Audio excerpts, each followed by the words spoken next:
"Your house is finally mine," my sister proclaimed in court. My parents cheered. I stood silent, yet the judge looked up and stated, "Wait, one of the dozen properties I see. I'd like to inspect it." The fluorescent lights in the courtroom hummed with a low, oppressive drone, a sound that seemed to vibrate directly through my bones. My sister, Mallory, was practically buzzing with a barely contained energy in her seat, leaning in to whisper conspiratorially to her lawyer, a man whose slicked-back hair seemed to match his demeanor. Behind her, my mother, Constance, clutched her purse with white knuckles, her gaze fixed somewhere beyond the oak paneling. My father, Gerald, repeatedly adjusted his tie, a nervous tic. Not one of them had spared me a glance since we'd entered this suffocating space. I sat alone on my side, a silent island, with my attorney, Vincent Parker, whose calm, focused review of his documents was the only steady point in the room.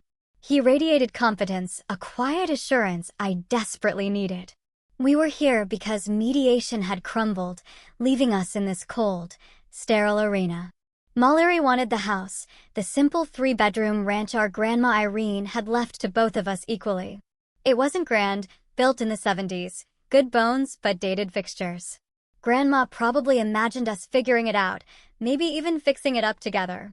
Instead, Mallory had immediately demanded I sign over my half, insisting it was her right, her family's need. When I refused, the legal battle began. That's how we found ourselves waiting for Judge Patricia Hoffman, whose entrance brought us all to our feet. She was a woman in her early 60s, steel-gray hair pulled back into a severe bun, reading glasses dangling from a chain. Her expression was etched with a weariness that suggested she'd seen enough family drama to last several lifetimes. "Please be seated," she said, her voice flat, as she settled into her chair and opened the case file. "I've reviewed the preliminary documents. This is a dispute over inherited property between sisters. Ms. Mallory Chen is petitioning for sole ownership of the property located 847 Elwood Drive, currently held jointly with her sister, Miss Natalie Chen." Brad Morrison, Mallory's lawyer, was on his feet instantly, a picture of polished aggression. "Your Honor, my client has 3 children and desperately needs this family home. Her sister is single with no dependents and owns other properties. It would be cruel to deny a mother the home she needs to raise her family." I felt a jolt in my gut as I watched my mother nod vigorously from the gallery, my father's arm encircling her shoulders in a silent show of allegiance to Mallory. The air in the room suddenly felt thick, heavy with unspoken accusations and years of history. Judge Hoffman's gaze, sharp and assessing, landed on me. "Miss Chen, you're represented by Mr. Vincent Parker?" Vincent rose, calmly buttoning his suit jacket. "Yes, Your Honor.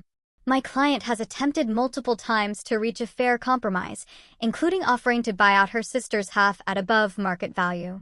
All offers have been rejected." A furious gasp ripped from Mallory. "Because that house is rightfully mine," she burst out, half rising. Her lawyer tried to calm her, but she shook him off. "Our grandmother wanted me to have it. She told me so before she died." The judge's expression remained utterly unreadable. "If that were true, Miss Chen, your grandmother would have specified it in her will. She did not. She left the property to both of you equally." Mallory's face flushed a deep, angry red. "My sister doesn't even need it. She has plenty of money, plenty of other places to live. I'm the one with children who need a stable home. I'm the one who actually needs this house." The judge looked down at her papers, then back at Mallory, her voice deceptively mild. "According to the financial disclosures, you currently reside in a 4-bedroom home you own with your husband, Dr. Marcus Chen. Your children attend private school. Your household income exceeds $200,000 annually. Can you explain to me what constitutes desperate need in your situation?" Mallory's mouth opened and closed, a fish out of water. Brad Morrison smoothly stepped in, trying to mitigate the damage. "Your Honor, it's not just about immediate need. It's about family legacy, about keeping the home where my client spent her childhood, where her children can make memories with their grandmother's belongings. Miss Natalie Chen has shown no emotional attachment to this property. She's treated it as merely another asset in her portfolio. I felt Vincent shift beside me, poised to respond, but Judge Hoffman held up a hand. She was looking at something in the file, her brow furrowed in concentration. She flipped back several pages, then forward again, her finger tracing lines on the paper. Finally, her eyes, now narrowed, lifted directly to mine. Miss Natalie Chin, I'm looking at the property disclosure forms here. It lists the Elmwood Drive property as jointly owned with your sister, but there's a notation here about additional properties. Can you clarify? Vincent stood again. Yes, Your Honor. My client owns several properties, all acquired through her own earnings and investments. None of them are relevant to this case, which concerns only the jointly inherited property. But the judge was still scrutinizing the documents. It says here, 12 properties total. Is that accurate? I nodded, a lump forming in my throat. Yes, Your Honor. Mallory let out a sharp, derisive laugh. See? She's basically a real estate mogul. She doesn't need Grandma's house. She has 10 other properties. But Judge Hoffman wasn't looking at Mallory. She was reading the list carefully, her finger moving down the page. When she reached the bottom, she went perfectly still. Then she looked up at me, an expression I couldn't quite decipher playing on her features. Miss Chin, one of these properties is listed as 1433 Riverside Court. Is that correct? My stomach dropped. I swallowed hard and nodded slowly. Yes, Your Honor. Can you tell me about that property? The judge's voice had changed, becoming softer, almost cautious. Vincent glanced at me, a flicker of confusion in his eyes.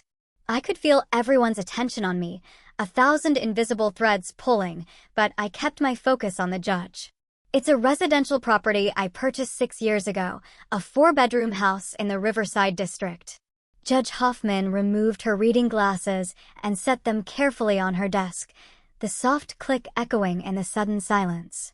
The same Riverside Court where I lived for 15 years? Where my daughter grew up. Where I sold my house 6 years ago during my divorce because I couldn't afford to keep it. Her voice remained level, but something bright, like a suppressed flame, flickered in her eyes. The house my ex-husband and I built together. The house I had to leave because the mortgage was underwater after the market crash and I was drowning in legal fees. The courtroom had become absolutely silent, the air still and heavy. Mallory's smug expression was slowly melting into utter confusion. My parents, for the first time, were looking at me, their faces blank with incomprehension. Your Honor, Vincent began carefully, I'm not sure I understand the relevance. The relevance, Mr. Parker, Judge Hoffman leaned forward slightly, is that I'm very curious about this property. Miss Chin, did you know the history of that house when you purchased it? I met her gaze, my voice steady despite the tremor in my hands. Yes, Your Honor. I did. How much did you pay for it? $75,000. The bank accepted it as a short sale. Mallory's lawyer started to object, but Judge Hoffman cut him off with a single, sharp look. Miss Chin, what is that property worth now? Approximately $450,000. The neighborhood has appreciated significantly. Judge Hoffman sat back, studying me intently. And what do you do with this property? Do you rent it out? This was it, the moment I'd been dreading. No, Your Honor. It's occupied by a tenant who pays minimal rent. Far below market rate. How much below market rate? She pays $300 a month. Market rate for a 4-bedroom in that area would be around $2,500. I heard my mother gasp behind me. Mallory stared at me as if I'd just sprouted a second head. Vincent looked like he was trying to solve a puzzle, but was missing too many pieces. Judge Hoffman's expression remained neutral, but her voice was almost a whisper when she spoke again. And who is this tenant? A woman named Patricia Hoffman. She's lived there for 6 years. The judge closed her eyes briefly. When she opened them, they were bright with something that might have been unshed tears, but her voice stayed steady. My daughter. You're renting my childhood home to my daughter for $300 a month. Yes, ma'am. Why? I took a deep breath, marshaling my thoughts. When the property went into foreclosure, I researched it. I found out that you'd lost it in a divorce, that you were a family court judge dealing with a difficult separation while trying to raise a teenager. Your daughter was in high school at the time. I saw her social media posts about how devastated she was to lose her home, so I bought it from the bank and offered her a lease at a price she could afford on her after-school job salary. The agreement was that she could stay as long as she wanted, that it would remain her home. Judge Hoffman pressed her lips together tightly, a tremor visible. You've been maintaining that property for 6 years at a significant loss. Yes, Your Honor. And you never told my daughter who owned it? No. She knows me as Natalie Martinez. I used my mother's maiden name for the property management company. I didn't want her to feel indebted or uncomfortable. I just wanted her to have her home back. The silence in the courtroom was so thick it felt like a physical weight, pressing down on us all. Mallory had gone completely pale. My father stared at his hands, avoiding all eye contact. My mother looked utterly bewildered, her mind struggling to reconcile this information with her perception of who I was. The psychological concept of cognitive dissonance perfectly described her internal struggle, the painful conflict between her belief about me and the undeniable evidence presented in court. Judge Hoffman picked up her glasses and put them back on, her hands not quite steady. Mr. Parker, may I ask why this wasn't mentioned in your opening statements? Vincent, to his credit, recovered quickly, his voice clear. My client is a private person, Your Honor.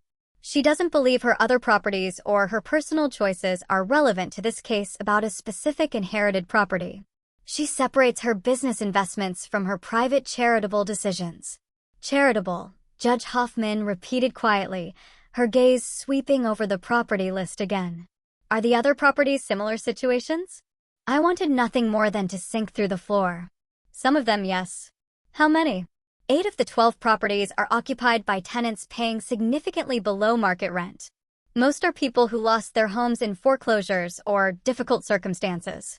I buy the properties from banks and offer long-term leases to the original families when possible. Mallory finally found her voice, a high-pitched shriek. That's insane. Do you know how much money you're losing? How stupid can you be? Judge Hoffman's head snapped toward Mallory so fast it was almost frightening. Miss Mallory-chan, you will not speak to your sister that way in my courtroom. In fact, let's discuss your petition. You want this court to force your sister to give you sole ownership of an inherited property because you, a woman living in a 4-bedroom home with a substantial income, need it more than she does. Meanwhile, your sister owns multiple properties that she uses to house families who have nowhere else to go at enormous personal cost, asking nothing in return. Brad Morrison tried to interject, Your Honor, with respect. My client's need is legitimate. Your client's need is greed, Mr. Morrison. The judge's voice was sharp, cutting through the lawyer's words. I've been on the bench for 20 years, and I've seen every variation of sibling disputes over inheritance. This case is particularly enlightening about character. She turned back to me, her voice softening slightly. Miss Natalie Chin, I need to recuse myself from this case. I have a clear conflict of interest given that you own the property where my daughter lives. However, before I do, I want to make something absolutely clear for the record. Judge Hoffman looked directly at my parents for the first time, her gaze unwavering. Mr. and Mrs. Chin, I don't know what your relationship with your daughters is like, or why you're supporting one over the other in this dispute. But I want you to understand what I see in this courtroom. I see one daughter who has spent years quietly helping people who bought my daughter's childhood home and gave it back to her when she had no way to keep it, who has shown more compassion to strangers than most people show their own families. And I see another daughter who wants to take from her sister simply because she believes she can. My mother's face had gone utterly white, a ghostly pallor replacing her earlier flush.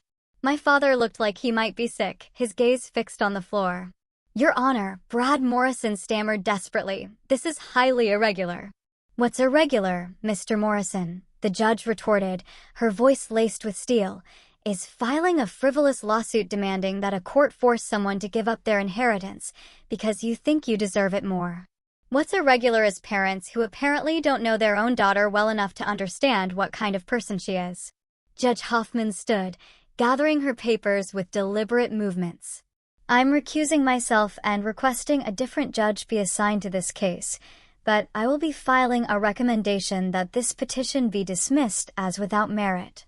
Miss Mallory Chen has no legal grounds to demand sole ownership of a jointly inherited property, particularly when she has been offered fair market compensation and refused it. This appears to be a case of wanting to punish a sibling, not a legitimate property dispute.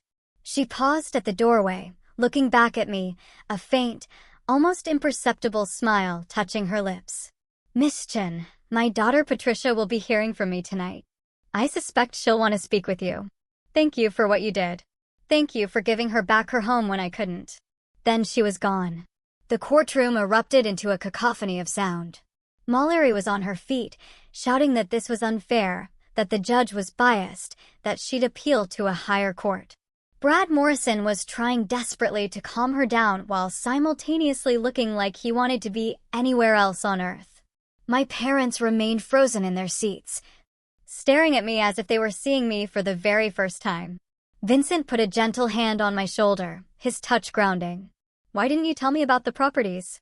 Because it wasn't relevant, I said quietly, the exhaustion finally catching up to me. This case is about Grandma Irene's house, nothing else. He shook his head, a mixture of disbelief and admiration in his eyes. It's relevant to character, Natalie. It's relevant to showing the court who you are. I don't want credit for doing what anyone should do. Those families needed homes. I had the money to help them. It's not complicated. He shook his head again, a low chuckle escaping him. You're something else. You know that. Mallory's shouting had attracted a bailiff, who was now explaining in firm tones that she needed to leave the courtroom. As she passed me, she whirled, her face twisted with a raw, ugly rage. You think you're so much better than me. You think you're some kind of saint. You're just showing off, trying to make me look bad. I stood up, meeting her furious gaze. Mallory, I've never tried to make you look bad. You're doing that all by yourself.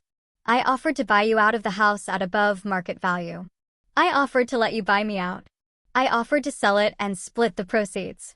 You refused every option because what you really wanted was for me to have nothing. You wanted to take from me just to prove that you could. You have 11 other properties, she screamed. 8 of which are occupied by families paying a fraction of market rent. I have 3 actual investment properties that generate income. Grandma's house would have been the 4th. I need that income, Mallory. I needed to cover the properties where I'm losing money every month so those families can stay in their homes. My mother finally spoke, her voice small and trembling. You've been losing money for years? I turned to look at her, the old, familiar ache settling in my chest. Yes, Mom. For 6 years, I've been covering mortgages and property taxes and maintenance on houses where the rent doesn't come close to covering costs. It's why I work so many hours. Why I took that second job last year.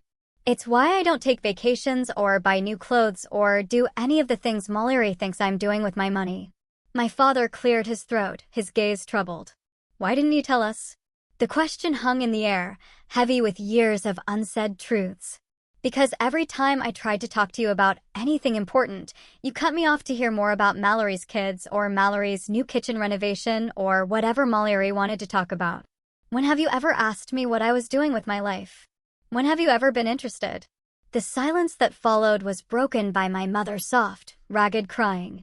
My father put his arm around her, but his eyes were fixed on me, an expression I couldn't quite place, perhaps shame, perhaps dawning realization.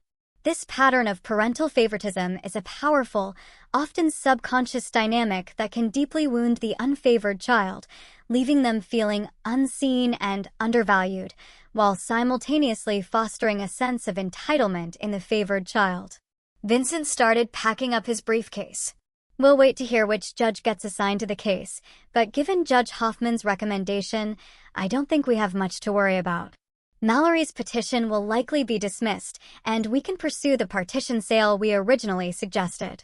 The partition sale would force the house to be sold and the proceeds split evenly. Neither of us would get the house, but we'd each get our fair share of its value. It wasn't what I'd wanted, but it was far better than watching Mallory get everything while I got nothing. Before we could leave, Brad Morrison approached Vincent, his expression tight, clearly unhappy. We need to discuss a potential settlement. My client is willing to reconsider the buyout option. Vincent glanced at me, And I shook my head, a sense of finality settling over me. That ship has sailed. Your client had multiple opportunities to accept fair offers. She chose litigation instead. We'll proceed with a partition sale. Brad's joy tightened. Miss Jin, my client was simply trying to secure her family's future. Surely you can understand that as a fellow businesswoman. I understand that your client wanted something for nothing, I replied evenly, my voice calm, almost detached. She wanted me to hand over my inheritance because she felt entitled to it. That's not how the law works, and that's not how fairness works. Mallory appeared behind her lawyer, her face blotchy from angry tears.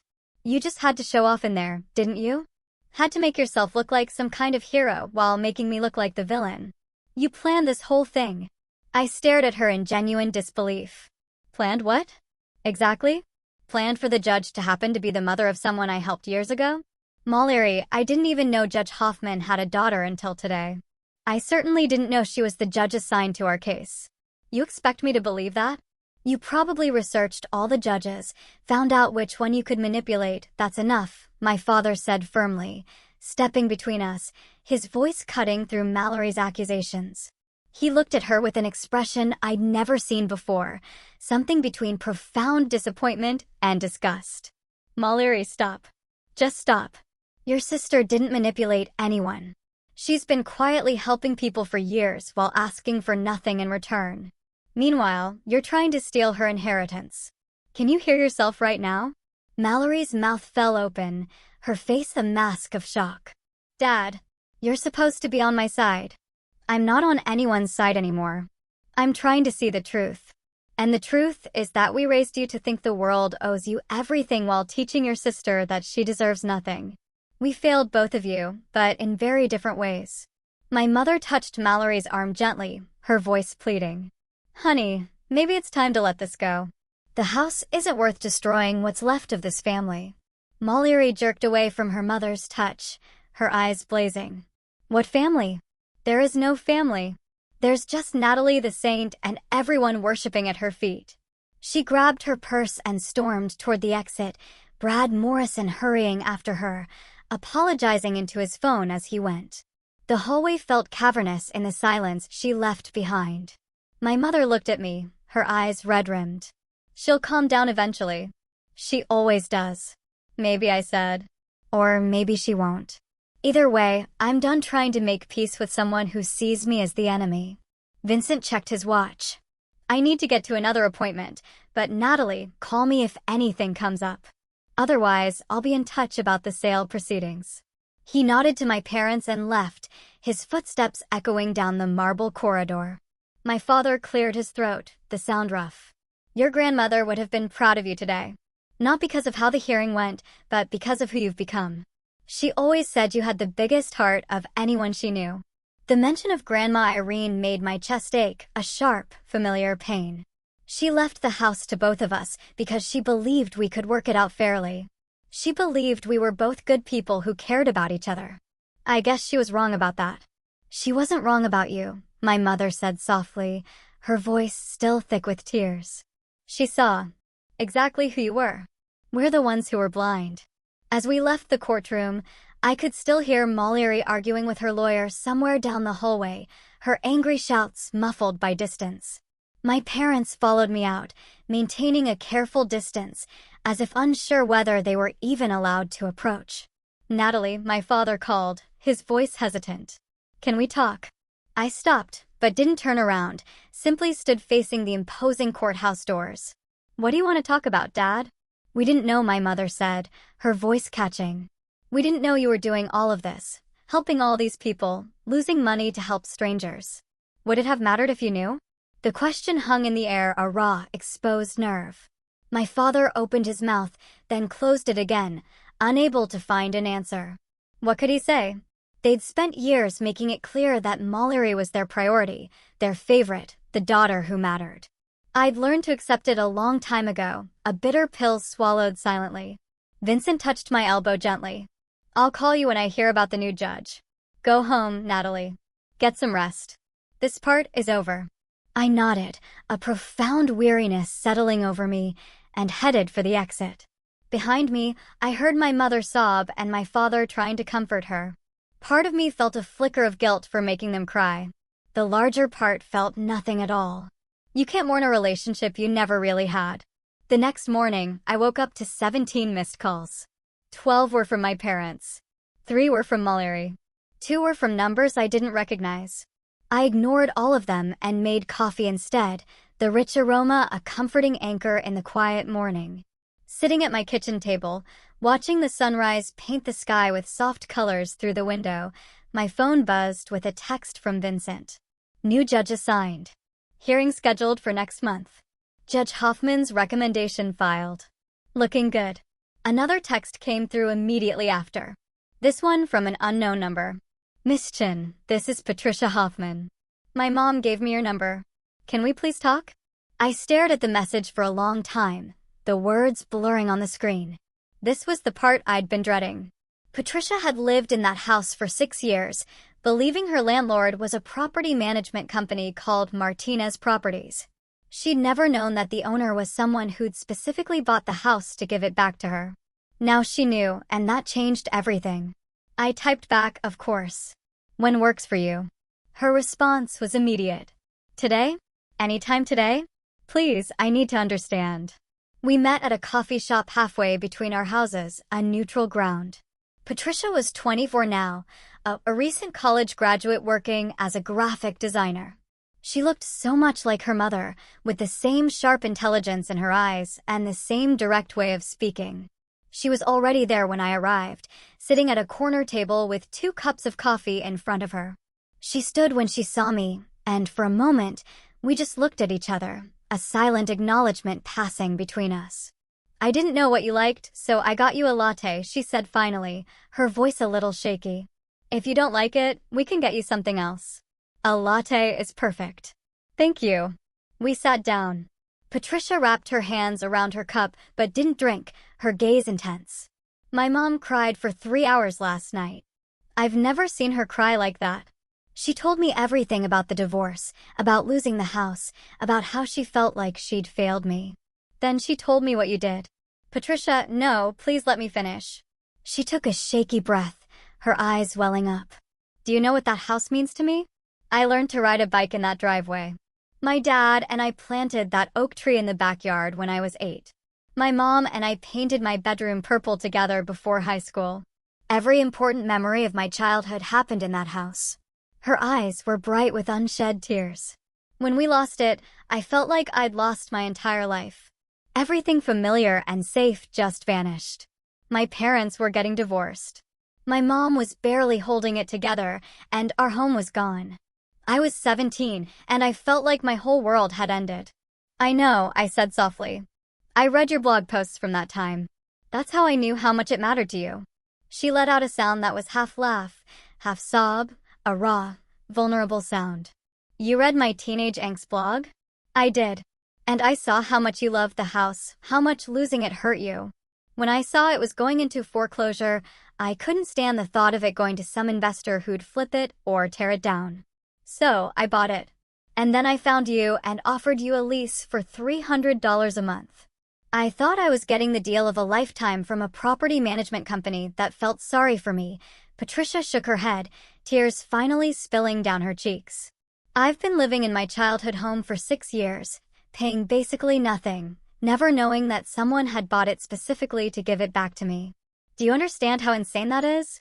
I understand that it was important to me that you had your home back. But why? You didn't know me. You didn't owe me anything. Why would you spend hundreds of thousands of dollars on a stranger? I considered how to explain it, the words catching in my throat. When I was 9 years old, my family lost our house in a fire. We were renting at the time, and we didn't have good insurance. We lost everything and had to move into my grandmother's basement. My parents were devastated, and I remember feeling so scared and untethered. Like if I didn't have my home, I didn't know who I was anymore. Patricia was listening intently, her coffee forgotten. We eventually got back on our feet, but I never forgot what that felt like. That sensation of having the ground pulled out from under you. When I grew up and started making money, I decided I wanted to help people keep their homes, or get them back if possible. You weren't the first family I helped, and you won't be the last. The way early trauma can shape an individual's life is profound. For some, it can lead to a drive for prosocial behavior, where past suffering is transmuted into a powerful motivation to prevent others from experiencing similar pain. Becoming a quiet, selfless mission. My mom said you have 8 properties where you're doing this. Losing money every month to help people you don't even know. I shrugged, a small, self-conscious gesture. I make enough from my actual investment properties and my job to cover it. I live modestly. I don't need much. It's worth it to know that families have stable housing. Patricia wiped her eyes with her napkin, a shaky smile on her face. I graduate debt-free next month because I could afford college while paying only $300 in rent. I have savings. I have a career starting. I have my life together because you gave me back my home and charged me almost nothing to live there. Do you understand what that means? I'm glad it helped. Helped? Natalie, you changed the entire trajectory of my life.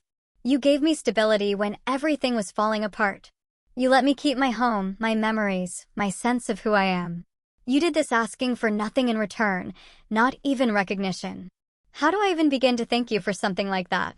I reached across the table and squeezed her hand, a warmth spreading through me. You already have. Knowing that the house meant as much to you as I thought it did. Knowing that it helped you build a good life, that's all the thanks I need. We talked for 2 more hours. Patricia told me about college, about her design work, about her mother's career, and how proud she was of her.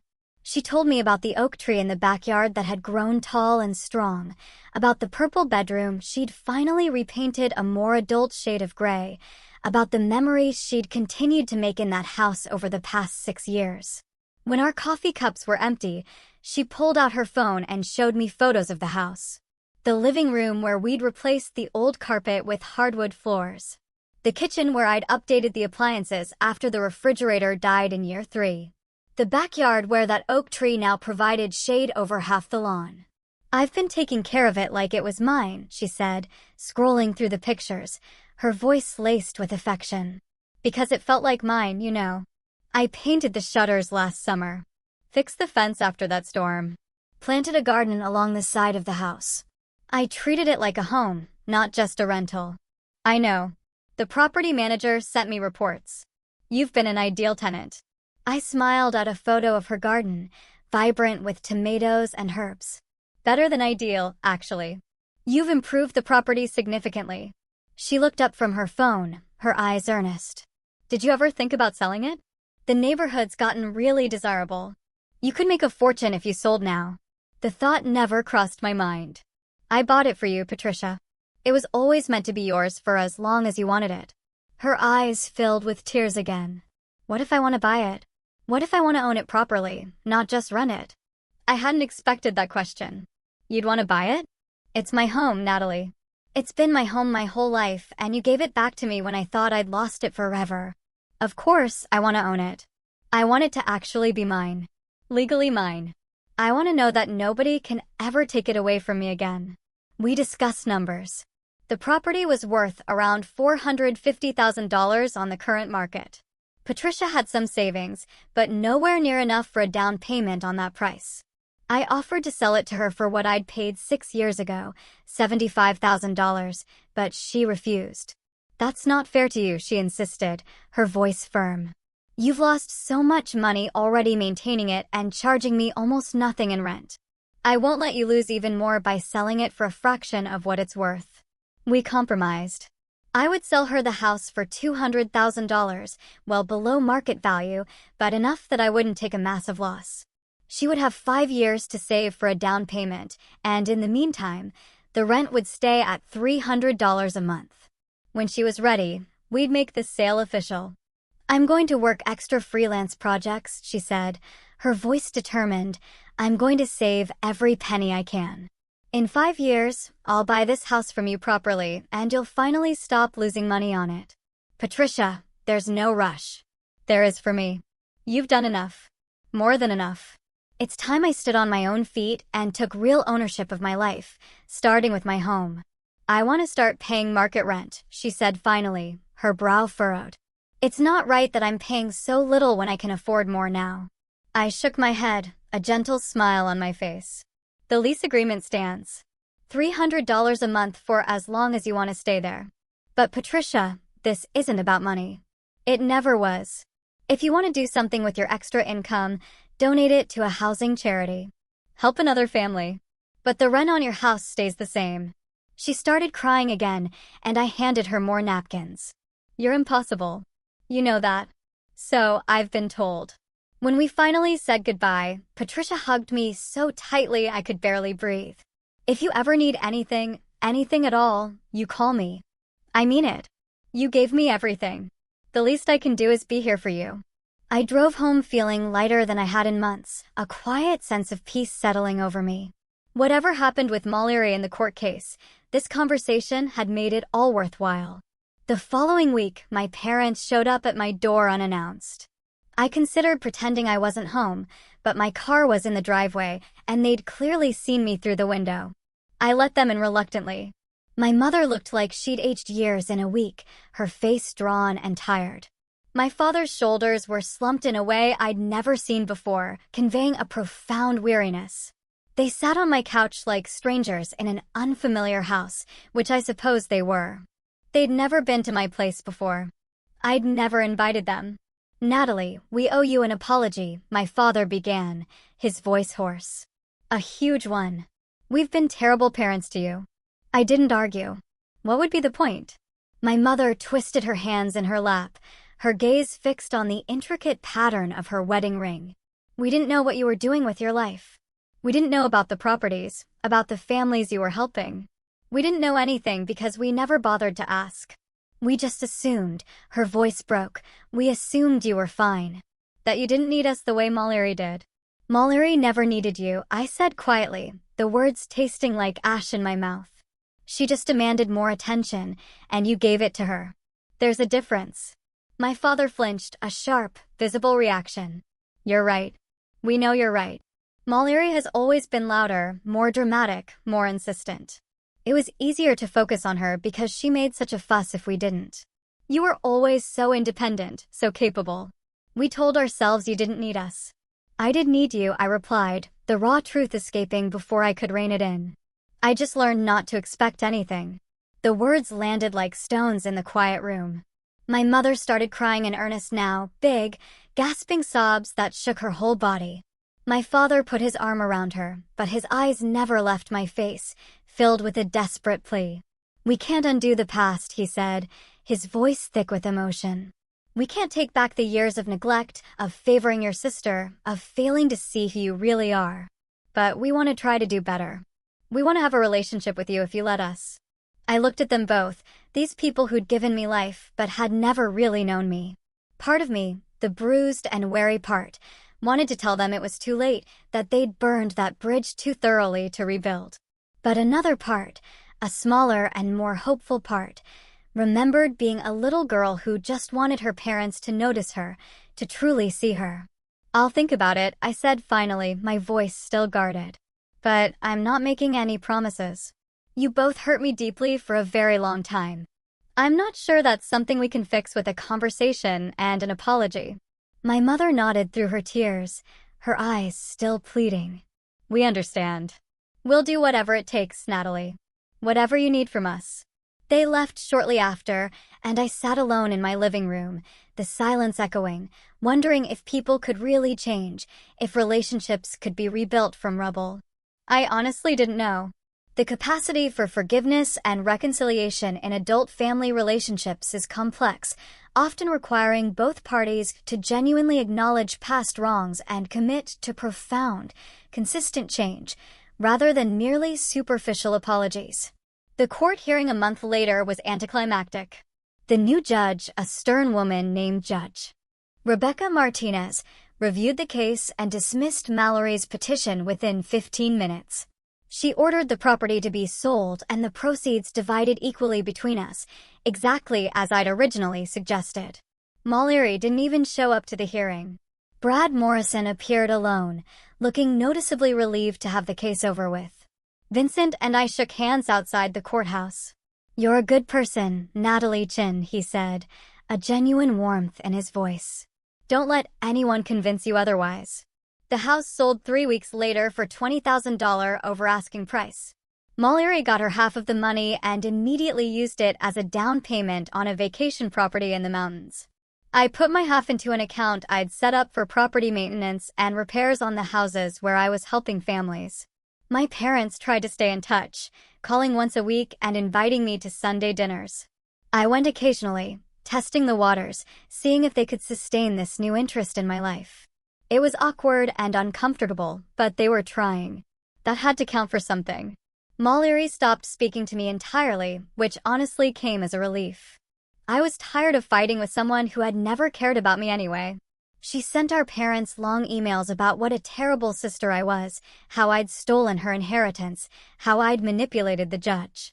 They forwarded them to me with apologies, and I deleted them without reading past the first few lines. Her version of reality had nothing to do with mine. 6 months after the court case, Patricia called me with news. I got offered a job in New York. Amazing company, dream position, everything I've wanted, but I'd have to move. My heart sank a little, but I kept my voice steady. That's wonderful, Patricia. You should absolutely take it.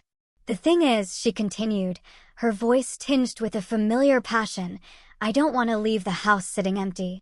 I was thinking maybe you could find another family who needs it. Someone in a situation like mine was. I smiled, a genuine, expansive feeling blooming in my chest. I already have someone in mind.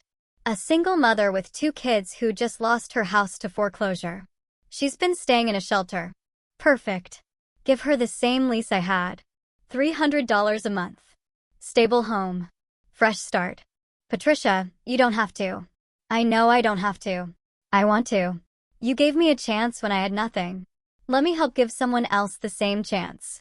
We can pay forward what you started. So that's what we did. The single mother, a woman named Andrea Marshall, moved into the Riverside courthouse with her 2 children.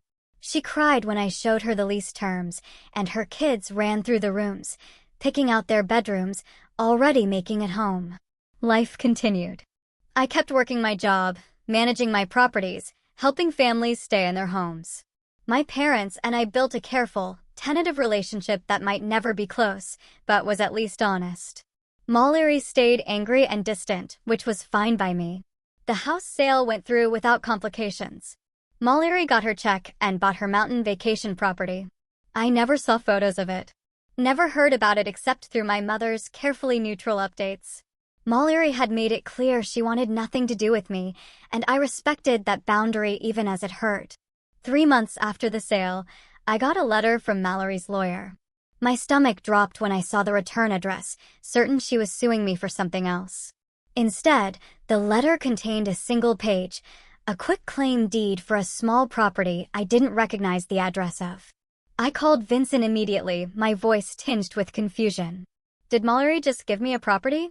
He was quiet for a moment while he looked up the address. It's a small commercial space in the downtown area. According to county records, it was owned by her grandmother before she died. Looks like it was part of the estate, but got tied up in probate separately from the house. The paperwork just cleared.